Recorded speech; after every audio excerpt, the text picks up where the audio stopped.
This is your FastCast for Saturday, October 21st. The top story on Saturday. The largest statewide Native organization in Alaska, representing 140,000 Native people, about 1 in every 5 Alaskans, is in its final day of conferences in Anchorage on Saturday. 29 draft resolutions were presented at the conferences. The first one, listed number 2301, is a resolution supporting Alaska Native hunting and fishing rights, asking for congressional action to protect the right of Alaska Native people for subsistence fishing. In the draft version of that resolution, AFN wrote in part, quote, "The state's refusal to protect and honor subsistence fishing practices has created extreme hardship for families and Native communities, and a need for congressional intervention to protect Alaska Native fishing rights."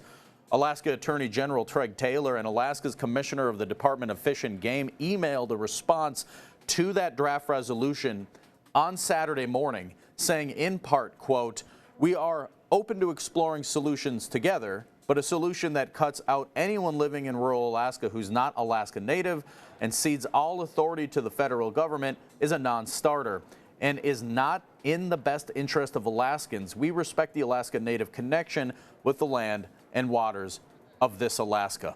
The resolution was submitted by members of the Association of Village Council Presidents and AFN's Board of Directors.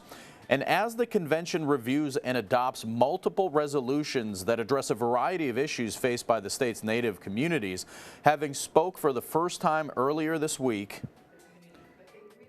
since Representative Mary Peltola lost her husband in a plane crash, she talked again on Saturday from the stage at the AFN convention, getting overwhelming support and applause when she was talking about the significance of speaking there on Saturday. It was just a year ago I stood before you giving my first address as a member of our congressional delegation, and the welcome was just overwhelming. And now, a year later,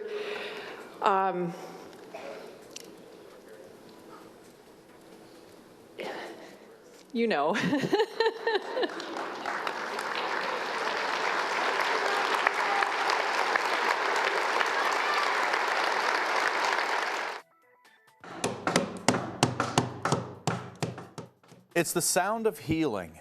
Two brothers began carving Alaska's first boarding school healing totem pole this year at the Alaska Native Heritage Center.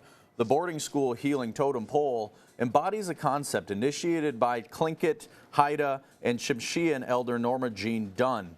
The totem pole and potluck are a tribute to all relatives impacted by the boarding school and signify the collective healing journey of Indigenous people moving forward. And on Sunday, the pole is going up.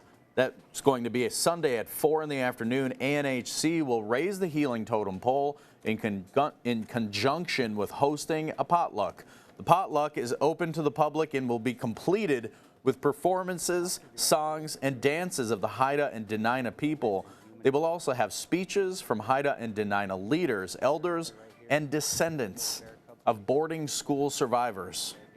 In remembrance of not only those that went to school, the survivors, and those that didn't come back, on top of their descendants, which affects us every single day. Before this momentous event, the Secretary of the Interior, Deb Haaland, and Assistant Secretary for Indian Affairs, Brian Newland, will meet with survivors and descendants of the federal Indian boarding school system as part of the Road to Healing initiative.